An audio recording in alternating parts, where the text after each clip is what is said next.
जय हिंद। आप सभी को मेरा प्यार भरा नमस्कार। The most awaited exam Bihar दरोगा, उसका आज पहला दिन कंप्लीट हो चुका है और हम आपके सामने चीज़ों को लेके हाजिर हैं। हमेशा याद रखें, जो भी चीज़ हम यहाँ बताएंगे वो हम कभी भी बाहर से रह के गाइड नहीं करेंगे, ठीक है, कि ये कर लो वो कर लो, ठीक है। जब तक हम खुद सॉल्व नहीं करेंगे, पेपर हमने सॉल्व कर दिया है और हम आपके सामने हैं। ये अंत में हम ये भी बता देंगे कि कितना सेफ स्कोर इसका होना चाहिए। एक चीज मैं फिर से आपको रिमाइंड करूंगा, हम हमेशा कहते थे कि PYQ, ठीक है, और जो हमने दिया उसको मल्टीपल टाइम आपको रिवीजन करना है। अगर पेपर मॉडरेट आता है, ठीक है, तो हमें इससे मतलब नहीं है कि जो आउट ऑफ सिलेबस हो, बल्कि ये पेपर कंपेयर टू 2213 वाला जो पेपर था उससे थोड़ा इजी है। हमने आपको कहा था कि अब जो होगा स्टेटमेंट बेस होगा और स्पेशली साइंस के और पॉलिटी के, और पॉलिटी में थोड़ा आपका कंसेप्चुअल चीजें होंगी सेम टू सेम, ठीक है। अब मैं आपके सामने सॉल्व करने वाला हूं, ठीक है। एक क्वेश्चन को मैं एक्सप्लेन करूंगा और अगर आपने 1.5 साल 2 साल अगर आपने सच में मेहनत किया है, सच में मतलब सच में, आप इस एग्जाम को बहुत ही इजीली निकाल रहे हो प्री को। एक चीज और समझिए, ये जो भीड़ है, ठीक है, अब बहुत लोग वीडियो में आके कह रहे हैं, ठीक है, कि ये टफ है, ठीक है, मॉडरेट है, ठीक है। देखिए, वो उनका पर्सपेक्टिव है। अगर आपने मेहनत किया है तो आपको इतना नंबर स्कोर कर ही लेना है जिससे आपका प्री ना रुके, और वो आप कर लोगे, उसमें कोई दो राय नहीं है। चलिए स्टार्ट करते हैं।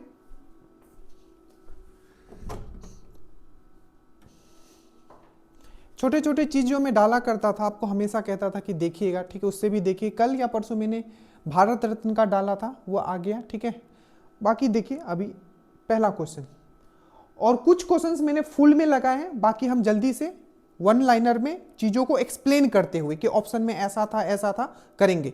एक जो सबसे मोस्ट इंपॉर्टेंट चीज आपको ध्यान रखना है कि हमने आपको जब FRO का एग्जाम हुआ था, ठीक है, उसमें मैंने एक चीज कहा था कि पेपर जो है, ठीक है, अब जो पेपर आ रहा है, ठीक है, वो स्टेटमेंट बेस्ड होंगे, मैच ऑफ द फॉलोइंग होंगे, अगर आप मेरे बातों को ध्यान। बट जो ऑप्शंस होते हैं मैच करने के लिए होता है, वो बहुत ही इजी रहता है। जैसे कि प्रैक्टिस सेट आपका बनाया गया था, ठीक है, ऑप्शन आप बहुत इजीली एलिमिनेट कर पाओगे।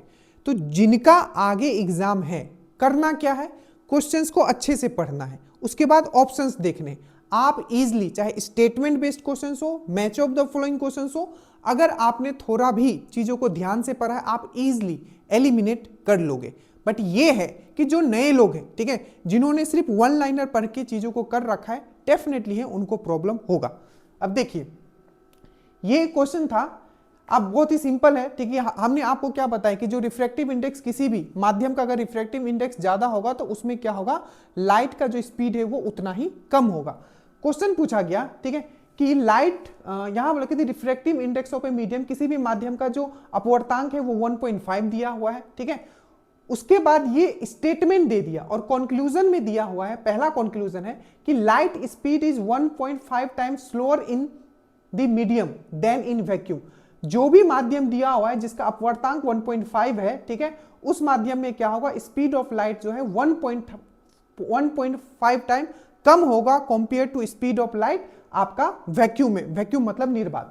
दूसरा स्टेटमेंट दिया है कि लाइट बेंड्स बाय 1.5 डिग्री, ठीक है, व्हेन एंटरिंग द मीडियम, माध्यम में प्रवेश करते समय 1.5 डिग्री मुड़ता है। अरे कभी ऐसा पढ़े हो? रिफ्रैक्टिव इंडेक्स से मैंने आपको क्या समझाया था, रिफ्रैक्टिव इंडेक्स मतलब होता है कि स्पीड ऑफ लाइट से इसका रिलेशन होता है, बेसिकली कितना वो डाइवर्ट करेगा, इससे नहीं होता है, ठीक है। तो दूसरा स्टेटमेंट। तीसरा स्टेटमेंट बोला है यह माध्यम में वो 1.5 गुना अधिक प्रकाश अवशोषित करेगा।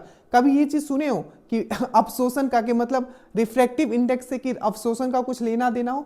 रिफ्रैक्टिव इंडेक्स मतलब मैंने सिर्फ एक शब्द बोला था कि रिफ्रैक्टिव इंडेक्स किसी भी माध्यम का अगर ज्यादा है, जैसे कोई भी माध्यम का रिफ्रैक्टिव इंडेक्स कब ज्यादा होगा, जब वो जितना सघन होगा, मतलब जितना डेंसर मीडियम होगा उतना उसका ज्यादा रिफ्रैक्टिव इंडेक्स होगा। अगर मैं एयर का बात करता हूं और यहां मैं आपको वाटर का बात करता हूं तो क्या होगा, एयर में स्पीड ऑफ लाइट हमेशा ज्यादा होगा। क्यों? क्योंकि ये रेयर मीडियम है और इसका रिफ्रैक्टिव इंडेक्स कम होगा कंपेयर टू रिफ्रैक्टिव इंडेक्स जो जल है। जैसे कि ये पानी है, ठीक है, तो पानी है, पानी लाइट जाएगा हवा से पानी में, तो पानी में क्या होगा, उसका स्पीड कम जाएगा। क्यों कम जाएगा? इसलिए कम जाएगा क्योंकि पानी का रिफ्रैक्टिव इंडेक्स हवा से ज्यादा है। ज्यादा रिफ्रैक्टिव इंडेक्स दैट मीन्स उसका इनवर्स रिलेशन होता है उसका स्पीड ऑफ लाइट। देखिए, तो इसमें से पूछा था कि इसमें से कौन सा सही है, ठीक है, क्या है ये माध्यम स्थित है, इसमें से कौन सा सही है। तो देखो, सबसे पहले रिफ्रैक्टिव इंडेक्स हम लोग लाइट के फॉर्म में बात करते हैं अपवर्तांक का, तो ये होता है speed of light in vacuum, निर्वात में जो स्पीड ऑफ लाइट होगा, divided by speed of light in medium. अब रिफ्रैक्टिव इंडेक्स मुझे 1.5 दिया हुआ है, स्पीड ऑफ लाइट में ऐसे ही रखता हूं, यहां में भी रखता हूं, तो 1.5 इंटू भी इक्वल टू सी। मतलब जब हम 1.5 भी 1.5 मल्टीप्लाई करेंगे आपका किससे, उस माध्यम का, ठीक है, तब जाके स्पीड ऑफ लाइट हमको मिलेगा। स्पीड ऑफ लाइट ये क्या है, ये वैक्यूम में है। ये वैक्यूम में कितना होता है, स्पीड ऑफ लाइट सबसे ज्यादा कहां होता है पूछा जाएगा, तो क्या बोलोगे, स्पीड ऑफ लाइट सबसे जो ज्यादा होता है वो वैक्यूम में होता है, निर्वात में होता है 3.10⁸ मीटर पर सेकेंड, ठीक है। तो अगर जो भी मीडियम दिया हुआ है, अगर उसको उतना स्पीड अचीव करना है जितना कि वैक्यूम में होता है, तो उसको 1.5 से मल्टीप्लाई करना पड़ेगा।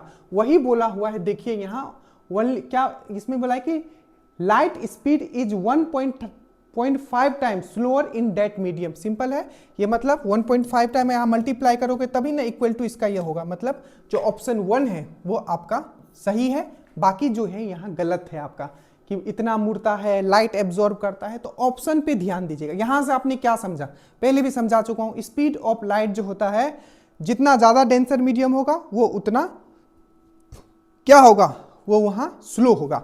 और ये वाला याद रखिएगा, ये है अपवर्तांक स्पीड ऑफ लाइट, और यहां है speed of light in vacuum, ये तो फिक्स रहेगा, और speed of light in that medium.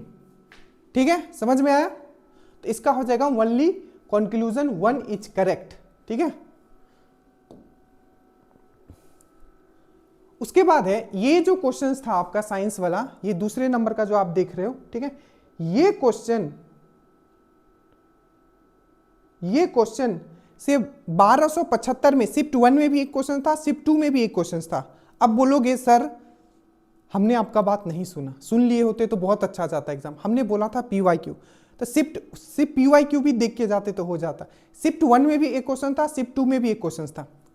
1275 देखो सेम क्वेश्चन पूछा है, बोला है क्या एक छोटे से पत्थर के टुकड़े को धागे के एक सिरे से, मतलब सिंपल है, एक धागा लिया, उसमें एक कुछ भी आप बांध दिए, ऐसे ऐसे बचपन में घुमाते थे ना, ऐसे ऐसे, तो धागा है, ठीक है, और उस पर आपने पत्थर बांध दिया, ऐसे ऐसे घुमाया, ठीक है। तो क्या बोला है, एक छोटे से पत्थर के टुकड़े को धागे के एक सिरे से बांध। अब घबराइए नहीं, ये थोड़ा स्टेटमेंट बेस्ड है, करवा लेते हैं, कंसेप्ट वाला चीज आपको लगेगा, ये सब कर लोगे तो आप तो ऐसे ही मतलब लाखों लोग ऐसे निकल गए, ठीक है। ये सब करवाया हुआ है, सिर से बांधे हुए, तो दूसरे सिर को पकड़ के उस वृत्तकार पथ में घुमाते हैं। अब धागा छोड़ दिए जाने से, तो मान लो ऐसे ऐसे आपने घुमा, अगर आपने छोड़ दिया तो क्या होगा, छोड़ दिया तो क्या होगा, मतलब आप बीच में थे, आप ऐसे ऐसे घुमा रहे हो, ऐसे ऐसे घुमा रहे हो, ठीक है, और आपने धागा छोड़ दिया।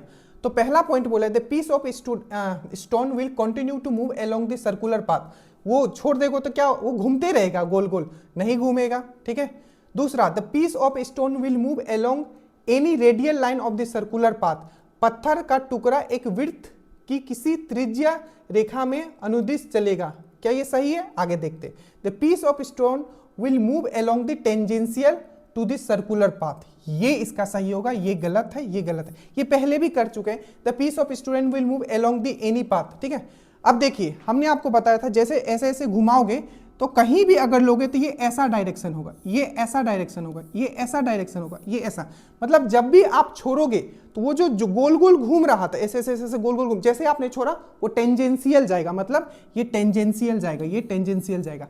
तो ये क्वेश्चन ऑलरेडी पीवाईक्यू का है। और एक क्वेश्चन और यहां से पूछा था कि जब भी हम वृत्ताकार में इसको इस तरीके से घुमाते हैं तो क्या इसमें चेंज नहीं होता है, क्या इसमें चेंज नहीं होता है। ऑप्शन में दिया हुआ था आपका वेलोसिटी, वेलोसिटी मतलब वेग, दूसरा आपका दिया हुआ था इसका एक्सेलरेशन मतलब त्वरण, तीसरा आपको दिया हुआ था एक्सेलरेशन त्वरण, वेलोसिटी हो गया, एक्सेलरेशन हो गया, एक दिया हुआ था स्पीड, इस तरीके से दिया हुआ था, ठीक है, स्पीड मतलब चाल, ठीक है। तो वेग हो गया, त्वरण हो गया और चाल हो गया। तो इसमें से क्या है जो चेंज नहीं होता है, ध्यान से देखिए। यहां इसका इधर डायरेक्शन है, यहां इसका इधर डायरेक्शन है, यहां इसका इधर डायरेक्शन और यहां इसका इधर डायरेक्शन। सिंपल सी बात है, यहां डायरेक्शन चेंज हो रहा है। और आपको हमेशा पता है क्या, जो आपका वेक्टर क्वांटिटी होता है उसमें क्या होता है, डायरेक्शन भी देखा जाता है। तो क्या वेलोसिटी सेम होगा, नहीं, क्योंकि डायरेक्शन चेंज हो रहा है। ये क्या है, ये एक वेक्टर क्वांटिटी है। एक्सेलरेशन, ये भी एक वेक्टर क्वांटिटी है। तो क्या ये हर जगह सेम है, इसका एक्सेलरेशन नहीं है, क्योंकि डायरेक्शन यहां चेंज हो रहा है। ठीक है, क्या स्पीड सेम है, यस स्पीड सेम है। स्पीड क्यों, क्योंकि स्केलर क्वांटिटी है। ये PYQ है, ये 1275 में ऑलरेडी क्वेश्चन आया हुआ है, यहां डिट्टो छाप दिया है ऐसे कैसा डायरेक्ट। अब देख लेना शिफ्ट 1 में या शिफ्ट 2 में था, मैंने दोनों एक्सप्लेन किया था। ठीक है, ये हो गया। तो इसका जो हो जाएगा आपका, the piece of stone will move along the tangential to the circular path, ये इसका सी इसका सही आंसर होगा। उसके बाद एक और क्वेश्चन आया था साइंस का कि एक गधा जो, मतलब 3 स्टेटमेंट दिया हुआ था। ठीक है, उसने पूछा था कि इसमें किसमें काम हो रहा है, किसमें कार्य हो रहा है। उसमें एक था, look at the activities listed below whether the work is done in each case, मतलब इसमें से किसमें वर्क डन हो रहा है, क्या 1 में हो रहा है, क्या 2 में हो रहा है, या 3 में हो रहा है, या 1-2 में हो रहा है। इस तरीके से ऑप्शन थोड़ा इस तरीके से बनाया हुआ था, पर एकदम डरिएगा मत, ऑप्शन ऐसा रहेगा जो आप इजिली एलिमिनेट कर। देखो सबसे पहला है कि donkey is carrying load on it's back, एक गधा अपनी पीठ पर बोझ ढो रहा है।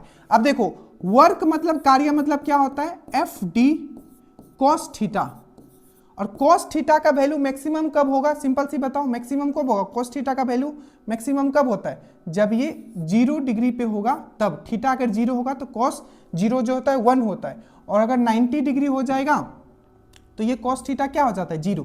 तो कोई भी चीज अगर आप अपने माथा पे रखे हो तो क्या लग रहा है, टेंजेंशियल लग रहा है, मतलब डायरेक्टली वर्टिकल लग रहा है इस तरीके से। ठीक है, तो अगर गधा अपने ऊपर रखा हुआ है तो फोर्स और डायरेक्शन, वो तो खड़ा है ना, सिंपल ऐसे रख के खड़ा है। वर्क कार्य कब माना जाएगा, जब वो मूव करेगा, मूव करेगा। ठीक है, जब वो मूव करेगा, जब तक डिस्प्लेसमेंट नहीं होगा, विस्थापन नहीं होगा, तब तक कार्य नहीं माना जाता है। ठीक है, और जब भी कोई चीज आप वर्टिकली रखते हो अपने ऊपर, जैसे कि F हो गया, D हो गया, और ऊपर सामान रख के ऐसे खड़े हो, ठीक है, ऐसे रख के खड़े हो, या माथा पे रख के ऐसे चल रहे हो, तो जो आपका माथा पे आपने रखा है, ठीक है, उसका क्या है, वो 90 डिग्री सीधा आपके माथे पे लग रहा है। तो क्या हो जाएगा, FD cos 90, तो क्या हो जाएगा, ये 0 हो जाएगा। मतलब इस केस में एक गधा अपनी पीठ पर बोझ ढो रहा है, इसमें कोई काम नहीं होगा। उसके बाद है एक हरा पौधा प्रकाश संश्लेषण कर रहा है, क्या इसमें काम होगा, ये फिजिकल प्रोसेस नहीं है, ये भौतिक प्रोसेस बोलते हैं ना, फिजिकल प्रोसेस होना चाहिए, चेंज होना चाहिए, फोर्स होना चाहिए, डिस्प्लेसमेंट, एक जगह से दूसरा जाना चाहिए, तभी आपका क्या, ये तो केमिकल प्रोसेस है, तो ये भी नहीं होगा। Food grains are getting dried in the sun, खाद्य जो धूप में सूखता है, क्या ये कार्य हो रहा है। हम लोग फिजिक्स के टर्म में कार्य देखते हैं, कार्य मतलब विस्थापन होना चाहिए। ठीक है, विस्थापन और फोर्स और डिस्टेंस किस तरीके से रोल प्ले करता है, FD cos थीटा, ये याद रखना, FD cos थीटा। थीटा का वैल्यू जब भी अगर आपका 90 हो जाएगा तो ये 0 हो जाएगा, तो 90 नहीं होना है, तो ये भी नहीं होगा। तो ये तीनों में काम नहीं हो रहा है, याद रखिएगा। तो वो जो ऑप्शन जिसमें तीनों में काम नहीं हो रहा है ये होगा। ठीक है, ये बस इसलिए समझा रहा हूं, ठीक है, क्योंकि क्वेश्चंस आपको बनाने वाले थे। ठीक है, उसके बाद एक कॉनकेव मिरर पे क्वेश्चंस आया हुआ था। कॉनकेव मिरर पे क्या था, देखिए ये फर्स्ट शिफ्ट के है सब। कॉनकेव मिरर जो आपका अवतल दर्पण जो होता है, इसमें भी स्टेटमेंट बेस्ड था, स्टेटमेंट 1 दिया हुआ था, स्टेटमेंट 2 दिया हुआ था, इन दोनों में उसका कंक्लूजन भी दिया हुआ था। तो बोला क्या स्टेटमेंट सही है या कंक्लूजन सही है, या दो, आप समझ गए होंगे, या स्टेटमेंट कंक्लूजन को डिफाइन कर रहा है, इस तरीके से था। तो कॉनकेव मिरर अवतल दर्पण वास्तविक तथा आभासी दोनों प्रकार की प्रतिभा बना सकती है। मतलब जो कॉनकेव मिरर है can form both real and virtual. ठीक है, ये पहला पॉइंट है। दूसरा, nature of image depend upon the position of object. ये मैंने बहुत अच्छे से आपको समझाया था कि जब भी हम लोग कॉनकेव मिरर का बात करते हैं, मेनली जो वो इमेज फॉर्म करता है वो रियल इमेज फॉर्म करता है, वास्तविक फॉर्म करता है। और कैसा फॉर्म करता है, रियल एंड इन्वर्टेड, मतलब वास्तविक एंड उल्टा, वास्तविक एंड उल्टा। ये क्वेश्चन पूछा जाता है। और एक बार ये भी पूछ लिया जाता है कि कहां रखेंगे, ठीक है, किस जगह ऑब्जेक्ट को, वस्तु को रखेंगे ताकि सेम साइज का उसका इमेज बने, प्रतिबिंब बने, तब आप क्या बोलते हो, सेंटर ऑफ कर्वेचर। ये सब क्वेश्चन पता नहीं कितनी बार हमने रटवाया है और उसको हमने कंसेप्ट से भी क्लियर करवाया। ठीक है, तो देखिए ये है। ठीक है, तो बोला है क्या वर्चुअल बनता है क्या, वास्तविक तो बनता ही है, क्या आपका वर्चुअल बनता है, ठीक है, आभासी बनता है, बिल्कुल बनता है। ये हो गया आपका सेंटर ऑफ कर्वेचर, ये हो गया आपका फोकस, और ये हो गया आपका पोल। जब भी ऑब्जेक्ट जो वस्तु है हम लोग पोल और फोकस के बीच में रखते हैं, इमेज पीछे बनता है यहां और लार्ज बनता है, तो ये क्या होता है, वर्चुअल होता है। तो याद रखिएगा इसमें रियल भी बनता है, वर्चुअल भी बनता है, दोनों बनता है, याद रखिएगा। और ये किस पे डिपेंड करता है कि उसका पोजीशन कहाँ है। जैसे अगर हम लोग सेंटर ऑफ कर्वेचर पे रखते हैं, क्वेश्चन पूछा जाता है कहाँ रखेंगे, कि कहाँ रखेंगे अपने वस्तु को कि उसका इमेज भी उसके ही साइज का बनेगा, तो हम लोग सेंटर ऑफ कर्वेचर पे रख देते हैं। तो ये ऑब्जेक्ट है और ये उसका इमेज है, ठीक है, मतलब ऑब्जेक्ट मतलब वस्तु है, ये इसका प्रतिबिंब है, ठीक है। तो ये इसका ये दोनों सही था, ठीक है, दोनों सही था कि ये जो कॉन्केव मिरर अवतल दर्पण है रियल और वर्चुअल इमेज दोनों बनाता है। और ये भी सही है कि उसका जो इमेज वर्चुअल होगा कि रियल होगा, किस पे डिपेंड करता है कि उसका ऑब्जेक्ट हमने कहां रखा है, राइट। ये सब क्वेश्चंस हम लोग कराए हुए। एक चीज और, ये वो क्वेश्चंस हैं जो लोगों को कंफ्यूज किया होगा, बट आपको कंफ्यूज नहीं किया होगा, ठीक है। उसके बाद आते हैं, ये सिंपल था, एक इस तरीके से था कि अधिक ये मैंने बोला था, ये इस बार इन्होंने इजी क्वेश्चन दे दिया, रिएक्टिव वाला। हर साल क्या देता था, रिएक्टिविटी सीरीज आपको याद होना चाहिए था। पोटासियम, सोडियम, का, नी, का, Mg, aluminium, potassium, sodium, magnesium, aluminium, इस तरीके से रिएक्टिविटी आपको याद होना चाहिए था। बट इस बार उन्होंने पूछ लिया कि जो ज्यादा रिएक्टिव मेटल होता है, ठीक है, जैसे कि इस तरीके से मैंने आपको बताया था, ये N+HCl हो गया, ठीक है, HCl हो गया। तो सिंपल सी बात है, ये सोडियम जो है हाइड्रोजन से क्या है, ज्यादा रिएक्टिव है, तो ये इसको रिप्लेस कर देगा। तो यहाँ क्या बना लेगा, NaCl बना लेगा और हाइड्रोजन गैस यहाँ निकल जाएगा, ठीक है। वही क्वेश्चन है कि more reactive metal can replace a less reactive metal from the compound. Simple सी बात है, जैसे कि ये कंपाउंड है, ये क्या है कि यौगिक है, ठीक है। तो ये सोडियम जो है हाइड्रोजन से ज्यादा रिएक्टिव है, तो हाइड्रोजन को ये हटा दिया और यहाँ क्या हो गया, NaCl आ गया और हाइड्रोजन बाहर निकल गया, तो ये बिल्कुल सही है। दूसरा स्टेटमेंट वहां दिया हुआ था, ये दिया हुआ था कि जो भी मेटल है, हर एक मेटल का अलग अलग रिएक्टिविटी होता है, बिल्कुल सही है। सोडियम का सबसे ज्यादा है, ठीक है, सॉरी पोटासियम का सबसे ज्यादा है, उसके बाद सोडियम का सबसे ज्यादा है, तो इस तरीके से सीरीज होता है। तो हर मेटल का अलग अलग रिएक्टिविटी होता है, बिल्कुल सही है। जो ज्यादा रिएक्टिव होगा वो दूसरे को रिप्लेस कर देगा, कंपाउंड जो यौगिक आएगा, ये भी बिल्कुल सही है। तो इसमें दोनों सही था स्टेटमेंट। जो करके आए हैं उनको पता होगा, जो नहीं करके आए हैं, जो मैं बोल रहा हूं उसको याद रखना और रिएक्टिविटी सीरीज पढ़ लेना, ये आएगा। अगर आपको याद नहीं है, अगर ये चीज याद नहीं है, तो अभी भी जाइए ग्रुप में जाइए, हमने पिक्चर, कौन इतना प्रिसाइजली कराता है हमको बता दो थोड़ा, ठीक है। एक इमेज मैंने भेजा था, उसमें सिर्फ रिएक्टिविटी सीरीज के बारे में मैंने बताया था। एक इमेज मैंने भेजा था जिसमें सिर्फ भारत रत्न के बारे में बताया था। सब क्वेश्चंस आए हुए हैं, ठीक है। तो ये रिएक्टिविटी वाला से, ये कॉनकेव मिरर से पता नहीं कितनी बार हमने आपको ये वाला क्वेश्चंस हमने आपको ये स्टेटस में लगाया था, चुन चुन के निकाल के डाल दूंगा ये सब चीज, ठीक है। ऐसे ही नहीं, दिन दिन रात रात भर मेहनत किए हम, ठीक है। चलो उसके बाद आ गया आपका, हाँ चलो, ये क्वेश्चंस कितनी सुंदरता से मैंने समझाया था, याद करो। एटम का सब मॉडल मैंने आपको समझाया था, उसमें एक मॉडल था आपका रदरफोर्ड का अल्फा मॉडल। अल्फा रे जब गोल्ड फॉइल पे लगता है तो क्या क्या स्टेटमेंट बनता है, उस पे था। तो उसमें एक ऑप्शन दिया हुआ था कि देखो, जब जो मॉडल आया था, ठीक है, तो जो रदरफोर्ड का मॉडल आया था उसने क्या किया था, उसने ये लिया, एक गोल्ड का चादर लिया और उस पर क्या किया, उसने अल्फा रेज उसमें बॉम्बार्डिंग किया। बॉम्बार्डिंग मतलब उस पर छोड़ना शुरू किया और उसके बाद क्या क्या कंक्लूजन मिला, उस पे ही ये क्वेश्चंस फॉर्म हुआ था। क्या क्या था, तो सबसे पहले यहां एक न्यूक्लियस है जिसमें क्या है आपका पॉजिटिव चार्ज होगा और एक तो न्यूट्रॉन होगा, बाकी क्या है बाहर आपका इलेक्ट्रॉन है। तो एक स्टेटमेंट दिया हुआ था, ये गोल्ड फॉइल, ये वाला जो एक्सपेरिमेंट था रदरफोर्ड का, पहला ये दिया हुआ था कि जितना भी मास है, मेन मास, जो मेन द्रव्यमान है एटॉम का, परमाणु का, वो सेंटर में होता है। बिल्कुल सही है, ये सेंटर में होगा। क्यों नहीं होगा सेंटर में, मैक्सिमम द्रव्यमान क्या होगा इसका, सेंटर में होगा। बोले क्यों, क्योंकि न्यूट्रॉन और जो प्रोटॉन है, जो सबसे भारी होता है, सबसे हल्का कौन होता है, ये भी पूछा गया है, इलेक्ट्रॉन होता है 9.1 10⁻³ kg, ठीक है। बाकी प्रोटॉन सबसे भारी होता है और उसके बाद थोड़ा सा, सॉरी न्यूट्रॉन सबसे भारी होता है और उसके बाद प्रोटॉन, ठीक है। प्रोटॉन का भी पता होगा 1.67 10⁻27 kg, ठीक है। तो पहला ये था कि जो सेंटर जो है इसका, सेंटर में क्या है, मैक्सिमम मास क्या होता है इसका, कंसंट्रेटेड होता है, बिल्कुल सही है ये। दूसरा उसने बोला था कि जो मैक्सिमम पार्ट है, ठीक है, सबसे पहले तो ये बोला, दूसरा ये बोला कि जो न्यूक्लियस, जो इसका जो न्यूक्लियस है, किसका, आपका एटम का, परमाणु का जो न्यूक्लियस है, ये क्या है, 10⁵ टाइम्स छोटा है। क्या है, 10⁵ टाइम्स छोटा है कंपेयर टू आपका पूरा एटम का न्यूक्लियस का।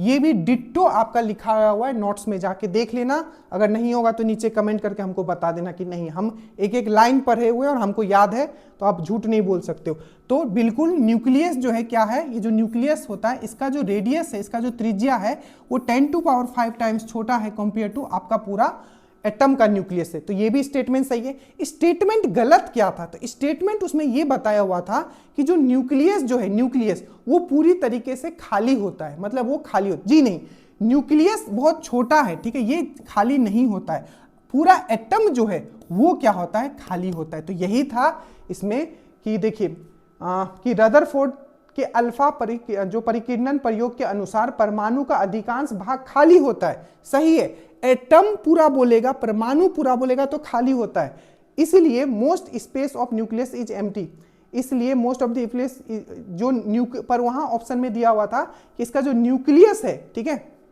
ये खाली होता है, नहीं, न्यूक्लियस खाली नहीं होता है, पूरा का पूरा एटम जो है वो खाली होता है, ठीक है। नाभिक का अधिकांश भाग खाली होता है, गलत है, सही है, परमाणु का अधिकांश भाग खाली होता है। याद रखना, मैंने स्टेटमेंट भी बता दिया, वो दो स्टेटमेंट सही था, ये वाला स्टेटमेंट गलत था, और एक और स्टेटमेंट इसमें था, एक तो दो स्टेटमेंट मैंने बता दिया, और एक स्टेटमेंट ये जो गलत था वो मैंने बता दिया, और एक कोई स्टेटमेंट और था, ठीक है, वो भी सही था, जो भी था। अब ये जो आपका नोट्स है उसमें दिया हुआ है, जाके देख लेना, जो भी एटम मॉडल आपको पढ़ाया गया, और इसी से ये पता चल पाया कि जो सेंटर वाला भाग है, सेंटर वाला भाग है क्या, वो पॉजिटिव भाग है, याद रखिएगा। चलिए, नहीं तो ज़्यादा लेट हो जाएगा। उसके बाद है, ये हो गया। उसके बाद था थर्मल पावर प्लांट को मिलाने, बहुत ही ईजी था, ठीक है, रामागुंडम ट्रिक से आपको याद करवाया गया, तेलंगाना में है, ठीक है। उसके बाद बरौनी जो दिया हुआ था, ये बरौनी जो दिया हुआ था झारखंड में दिया हुआ था, सबको पता है बरौनी थर्मल पावर प्लांट जो कहाँ है, वो बिहार में है। तो ये सब इजी था, घबराइएगा नहीं, ठीक है। स्टेटमेंट बेस्ड जो क्वेश्चंस थे वो इजी ही थे। अब ये नहीं, में इजी का मतलब ये नहीं होता है कि 100 के 100 क्वेश्चन, हमारा जो टारगेट रहता है वो 80% क्वेश्चन, 20-25 क्वेश्चन को हम छोड़ देंगे, हमारा मेन टारगेट रहेगा बाकी क्वेश्चन पे। और इस पेपर में मैं अंत में बताऊंगा, या अभी वो बता देता हूं, जिनका 65+ इसमें है, बहुत अच्छा स्कोर है, एकदम टेंशन फ्री रहिए, ठीक है। और जो 70 वाला तो एकदम डिसेंट, देखिए बाकी 70 तो कर ही लिए होगे, मुझे जहां तक लग रहा है, थोड़ा भी पढ़े होगे तो। उसके बाद ये हो गया, तो आपका रामागुंडम थर्मल पावर प्लांट कहाँ है, तो ये तेलंगाना में है। बरौनी कहाँ है, तो ये झारखंड दिया होता है, ये झारखंड में नहीं है, आपका कहाँ है, ये आपका बिहार में। तो 4 था, आप इसमें बस ये एक पूछा था कि कौन सा गलत है, तो बरौनी जो है वो आपका, बरौनी वो बिहार में है, झारखंड में नहीं है, ये दिया था।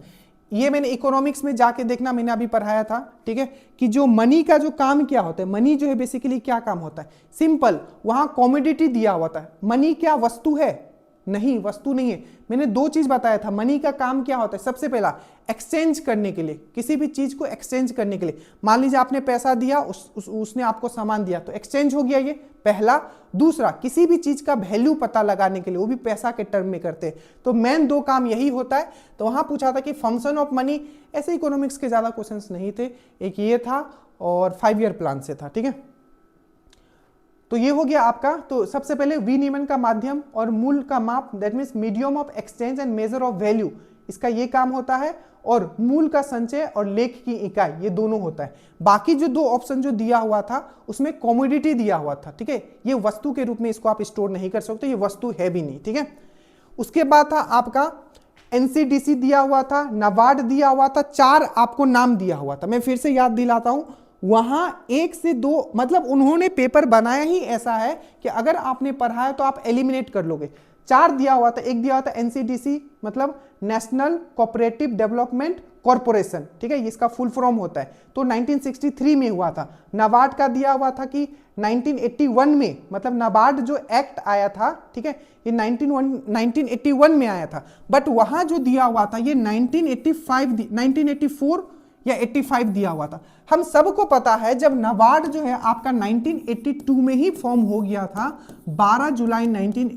अरे ये तो पता होगा ना, कि भी नहीं पता है, पता होगा, ये 10 बार तो कर चुके हैं। तो ये जो 12 जुलाई को नाबार्ड फॉर्म हो गया था, 12 जुलाई 1982 को फॉर्म हो गया था, तो उसमें दिया होता कि जो नाबार्ड जो एक्ट है, जो अधिनियम है, वो 1984 में आया था। कैसे पॉसिबल है? जब ये 1982 में बन ही चुका है तो अधिनियम 1984 में कैसे आएगा? बस वही था, उसमें दिया होता कि इसमें कौन सा गलत है।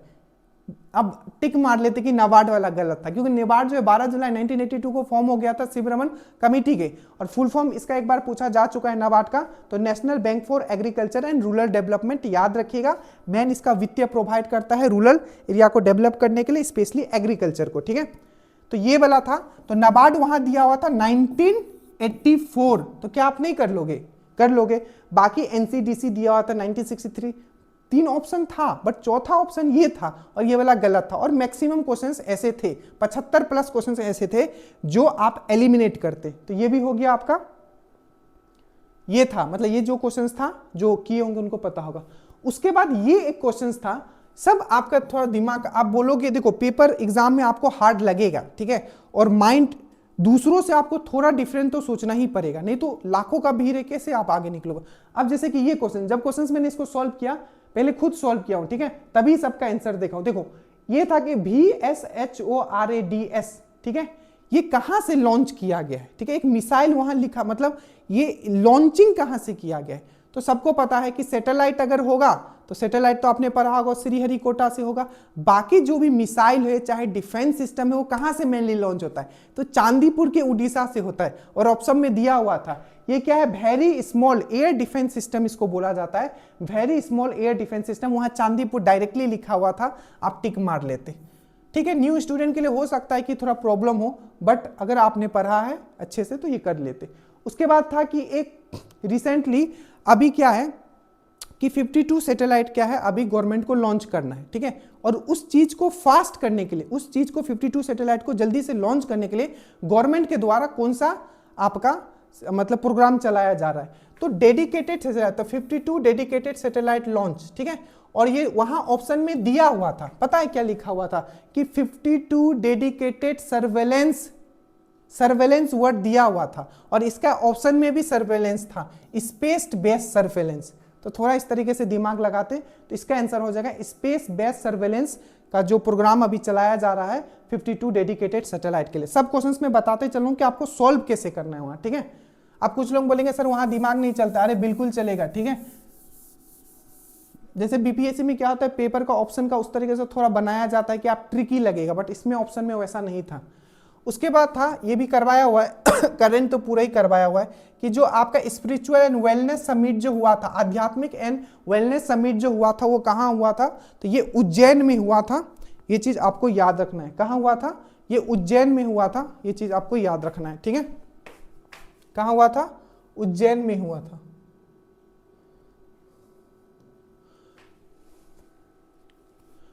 उसके बाद है एक था कि वाइल्ड लाइफ वीक मनाया गया है। तो वाइल्ड लाइफ वीक जो है, ठीक है, उसका टैगलाइन क्या था या थीम क्या था, ठीक है। तो याद रखिएगा जो वन्य जीव सप्ताह मनाया गया उसका जो थीम था वाइल्ड लाइफ, ये था वाइल्ड लाइफ वीक का जो थीम था, ये था association with human and wild life, ठीक है, association with human and wild life. और ये कहाँ हुआ था? तो ये आपका जिम कॉर्बेट में हुआ था। तो वाइल्ड लाइफ वीक का एक थीम पूछा था कि क्या था, तो यही था कि मानव वन्य जीव, ठीक है, इस तरीके से था। एक यहाँ कुछ गलती हो गया, को एग्जिस्टेंस ऑफ, देख लेना थीम, को existence of human and wild life, इस तरीके से था, ठीक है। थीम जो था को existence of wild life and human, ठीक है। और ये कहाँ हुआ था? तो जिम कॉर्बेट में हुआ था। तो ये दोनों स्टेटमेंट सही है, ठीक है। ये तो खैर आप कर ही लेते। एक क्वेश्चन था, डेमोक्रेसी पे हमेशा क्वेश्चन पूछा जाता है, तो बोला जो डेमोक्रेसी है, दो स्टेटमेंट था। पहला था कि सत्ता का जो साझाकरण होता है लोकतंत्र के लिए अच्छा होता है, बिल्कुल है। डेमोक्रेसी का मतलब ही होता है कि पावर का डिस्ट्रीब्यूशन करना, टॉप पीएमजी से लेके आपका गांव का मुखिया तक, ये क्या है? डेमोक्रेसी का ही तो बात है, पावर का शेयरिंग करना। दूसरा है यह सामाजिक समूह के बीच संघर्ष को कम करता है। बिल्कुल, अगर सबके पास पावर होगा तो क्या होगा, संघर्ष कम होता है लोगों के बीच में। और मान लीजिए किसी एक के पास जब पावर आ जाता है तो सिंपल बात है संघर्ष होगा, क्योंकि क्या हो जाता है, वो मोनोक्रेसी हो जाता है, मतलब राजतंत्र टाइप का हो जाता है। तो ये दोनों सही था, ये डेमोक्रेसी का फंक्शन पूछा था, ठीक है।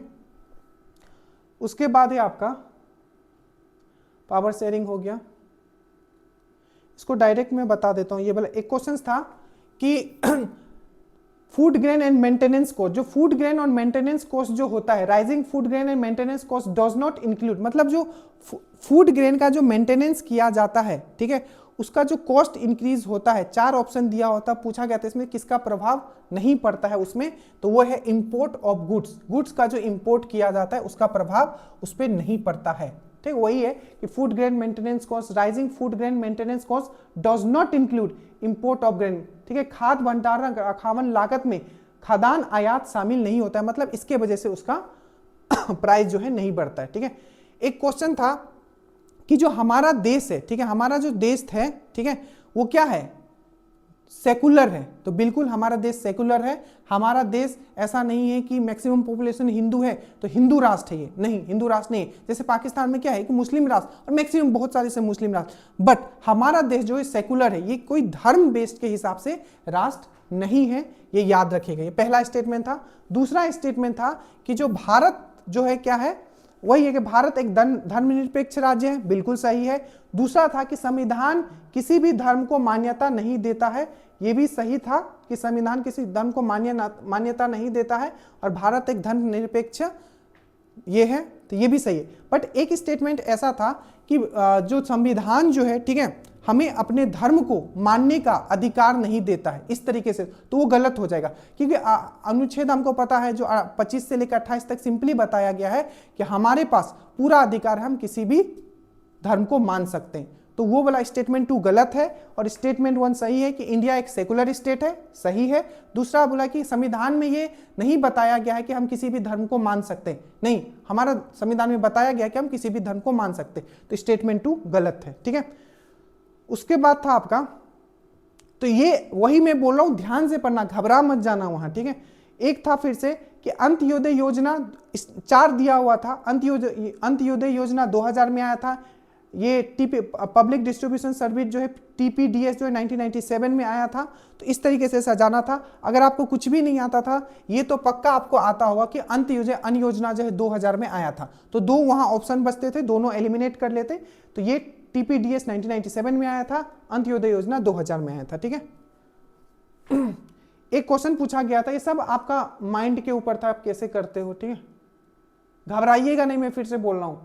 एक क्वेश्चन था कि जो आपका जो स्कूल होता है उसमें आपका अटेंडेंस बढ़ाने के लिए, स्कूल में अटेंडेंस बढ़ाने के लिए, प्लस उनको माल न्यूट्रिशन जो होता है, कुपोषण से बचाने के लिए, ठीक है, कौन सा प्रोग्राम चलाया गया? तो सिंपल है, मिड डे मील चलाया गया था। सबको खिचड़ी दिया जाता है, ठीक है, ताकि क्या होगा उससे, मिड डे मील से क्या होगा, उसका नाम चेंज कर दिया गया, PM पोषण कर दिया गया, सब लोग स्कूल जाने लग गए, अच्छा खाना मिल गया तो उससे पोषण भी हो गया। तो सिंपल उसमें पूछा था, तो इसका आंसर हो जाएगा मिड डे मील हो जाएगा। मिड डे मील कब आया था? 1995 में आया था। 2 स्टेटमेंट, मतलब एक स्टेटमेंट दिया हुआ था कि कौन सा ऐसा योजना है जिससे अटेंडेंस बढ़ा है स्कूल में, ठीक है, और माल न्यूट्रिशन भी कम किया गया है, तो वो है मिड डे मील, ठीक है।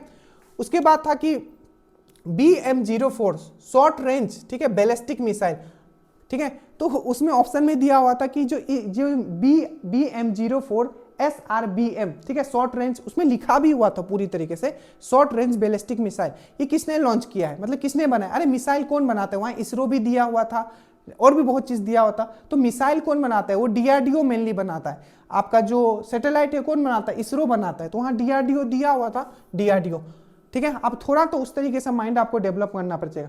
अब ये क्वेश्चन था कि एग्रीवोल्टाइक प्रोजेक्ट, ठीक है, एग्रीवोल्टाइक प्रोजेक्ट जो है, एग्रीवोल्टाइक प्रोजेक्ट जो है, ठीक है, ये किस राज्य ने अडॉप्ट किया है? तो याद रखिएगा ये उत्तर प्रदेश ने किया है, ठीक है। हमें हमेशा बोलता था कि थोड़ा इंग्लिश कम्युनिकेशन करना है, लिटिल बिट जो बात करते हैं एटलीस्ट हम लोग आपस में, ठीक है। अब 6 क्वेश्चंस के अराउंड इंग्लिश के थे और ये मेंस में भी आएगा, सोचो कितना, यही चीज मैं आपको बताया करता था। देखिए ये हो गया। ये देखो, इसको बताना था कि इस तरीके से दिया हुआ था, जब मैंने सीमा को फोन किया वो 3 घंटे से खेल रही थी। इसको आपको ट्रांसफर करना था इंग्लिश में, तो सिंपल है, दो तो इज दिया हुआ था, तो इज तो होगा नहीं, कॉमन सेंस भी लगा होगा क्योंकि ये पास्ट का बात कर रहा था, ठीक है। Seema had been playing for 3 hours when I call her, ठीक है, ये इसका सही आंसर होगा, याद रखिएगा। दो तो इज दिया हुआ था, सी और डी, वो तो होगा नहीं, ऊपर और नीचे में कंफ्यूज हो सकते थे, बट ये मिश्रित वाक्य है तो हैड बीन आपको लगा सकते थे यहाँ, ठीक है, लगा के आपको लगाना ही पड़ेगा। उसके बाद था आपका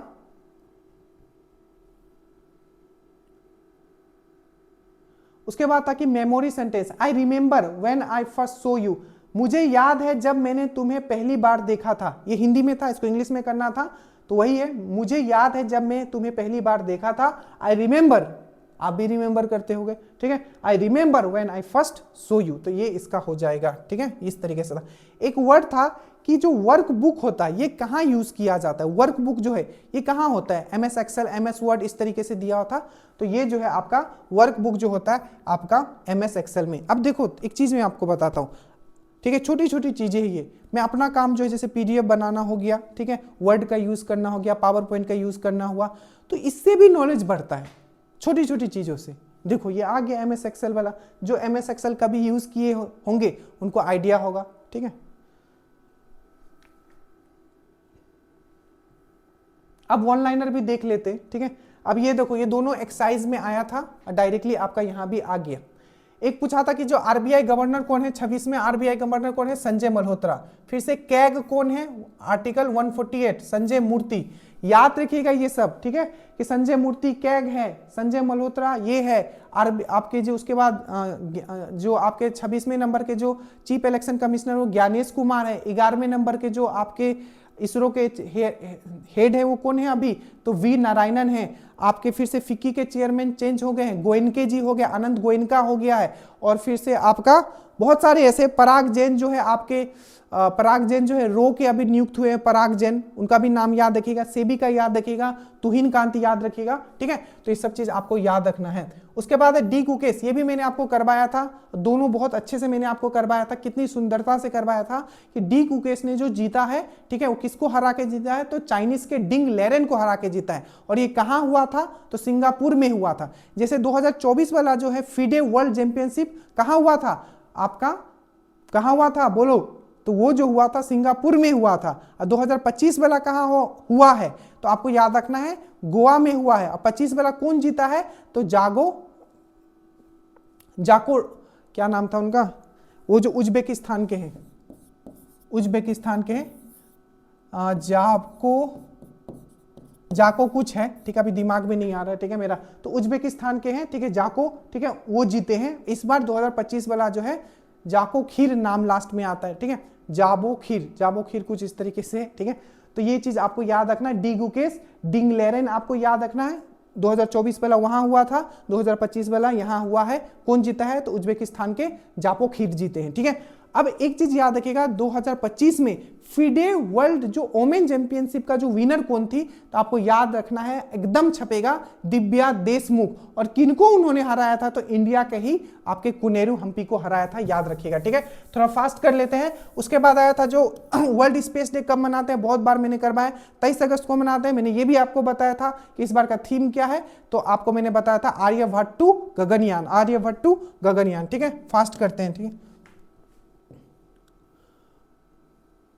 उसके बाद ये मैंने आपको बताया था कि पहला जाके देखो, मैंने 2 दिन पहले अच्छे से एक सिंपल 1 पेज में मैंने नोट बना के भेजा था कि पहला स्पोर्ट्स पर्सन कौन है जिसको भारत रत्न मिला है। तो पहला स्पोर्ट्स पर्सन जिसको भारत रत्न मिला है और सबसे ये युवा भी थे, तो सचिन तेंदुलकर। एक बार दरोगा में ही पूछा गया था कि जो सबसे पहली म्यूजिशियन कौन थी, तो सुब्बलक्ष्मी थी, जो जिनको सुब्बलक्ष्मी, MS सुब्बलक्ष्मी, जिसको भारत रत्न मिला था। पहली महिला कौन थी, तो आपको याद रखना है इंदिरा गांधी। पहला साइंटिस्ट कौन था, तो CV रमन। इस टाइप के सब क्वेश्चंस मैंने आपको करवा दिया, ठीक है।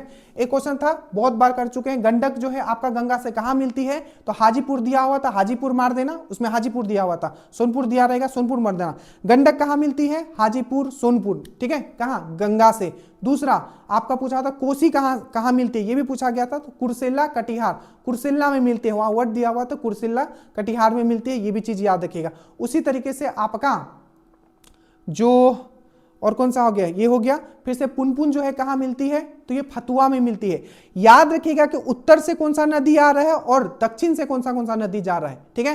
जैसे उत्तर से कौन सा है, बागमती, कमला, कोसी, गंडक, ठीक है। फिर से आपका घग्गर नदी भी उत्तर से आती है। घग्गर नदी कहाँ मिलती है, तो छपरा में, याद रखिएगा छपरा में मिलती है आपका गंगा से, ठीक है। उसी तरीके से पुनपुन नीचे से जाती है, ये कहाँ मिलती है पुनपुन, जो कि पलामू डिस्ट्रिक्ट से निकलती है। तो आपको याद रखना ये जो है आपका फतुआ में मिलती है। उसी प्रकार से सोन कहाँ मिलता है, जो कि नीचे से दक्षिण दिशा से जाके मिलता है, तो आपको याद रखिएगा मानेर में। तो कौन सा किधर से जा रहा है ये भी याद रखिएगा, कौन कहाँ मिल रहा है, ठीक है। ये हो गया।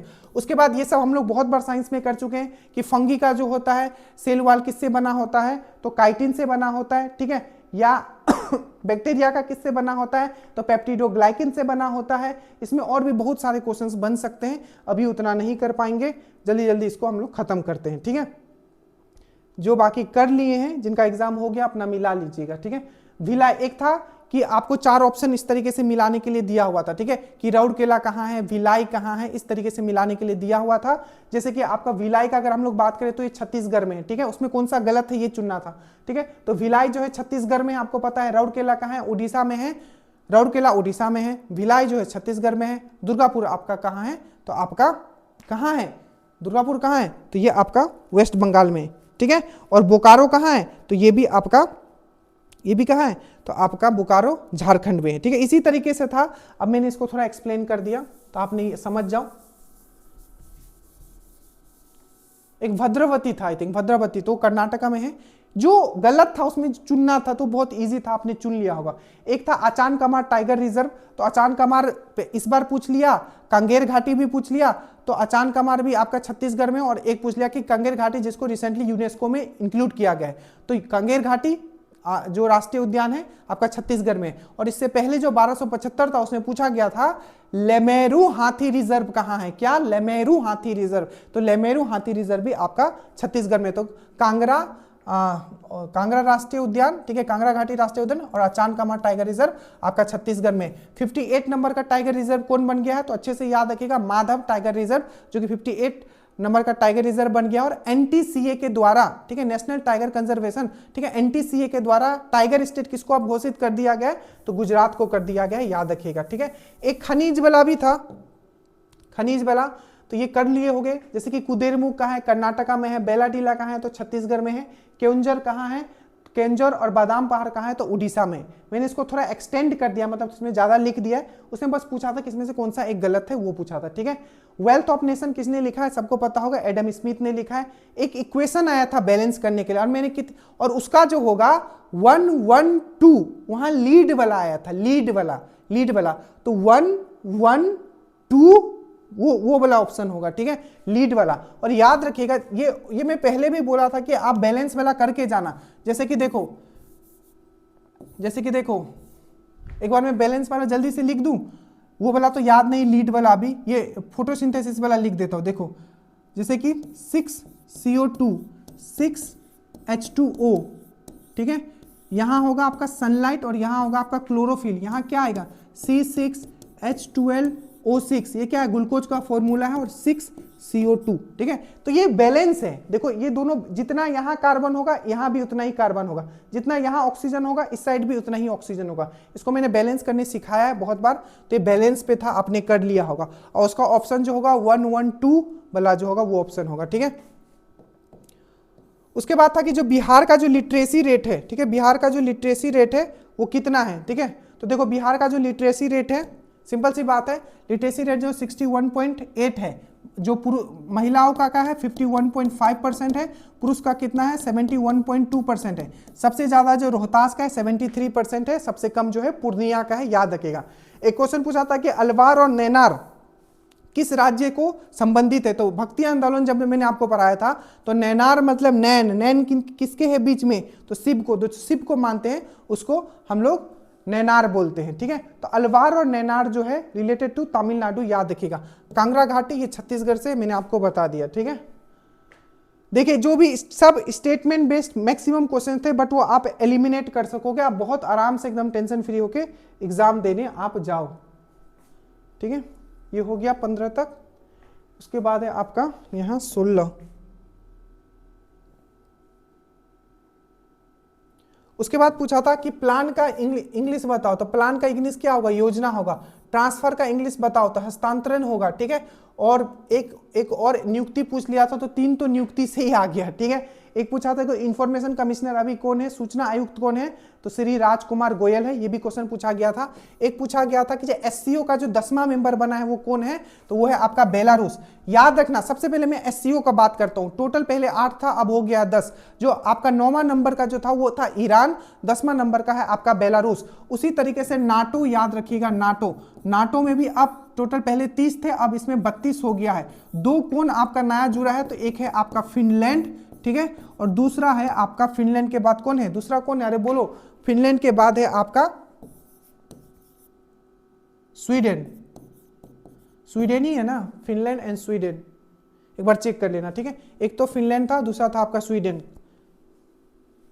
और इसके बाद हो गया आपका ब्रिक्स जो है, ब्रिक्स में भी कितना देश हो गया है, तो 10 देश हो गया है। क्या हो गया, ब्रिक्स में भी कितने देश हो गए हैं, तो ब्रिक्स आपका 10 देश हो गए हैं। अब ब्रिक्स में 5 तो पहले थे, सबको पता है। अब जो 5 कौन है, BRICS, ठीक है। ये तो 5 हो गए, ब्राजील हो गया, रसिया हो गया, इंडिया हो गया, चाइना हो गया, साउथ अफ्रीका हो गया। अब 5 और हो गए, जिसको मैंने बोला था E2 से याद रखो, इथोपिया, इजिप्ट। 2 तो ये हो गए, इथोपिया, इजिप्ट। एक हो गया आपका ईरान, एक हो गया आपका सऊदी अरब, और एक हो गया आपका UAE। तो ये 5 नए हैं, Ethiopia, Egypt, Iran, Saudi Arabia और UAE, ठीक है। और नाटो में क्या हुआ है, 2 कंट्री और जुड़ गया है, एक है फिनलैंड, एक है आपका स्वीडन, ठीक है।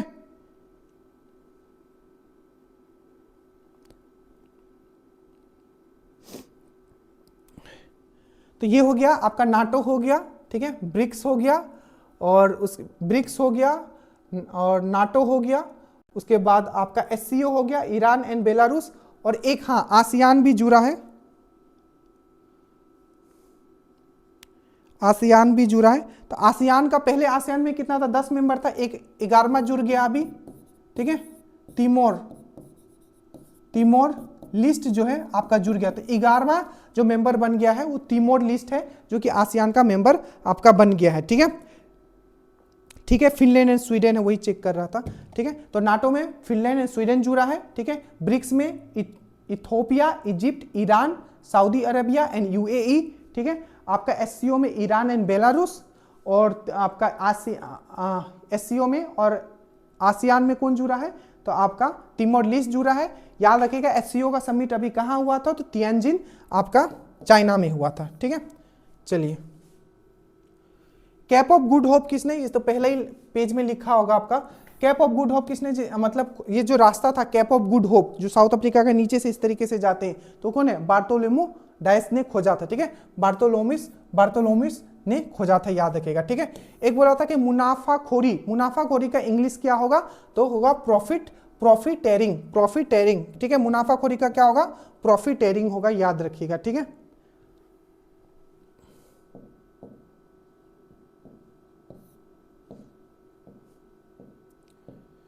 उसके बाद है आपका कि अनुच्छेद 352, 356 और 360 पे क्वेश्चन पूछा गया था, तो सिंपल है, ये नेशनल इमरजेंसी हो गया, ठीक है। क्या हो गया, ये आपका नेशनल इमरजेंसी हो गया, ठीक है। ये नेशनल इमरजेंसी हो गया, ये स्टेट इमरजेंसी हो गया, और ये फाइनेंशियल इमरजेंसी हो गया, याद रखिएगा।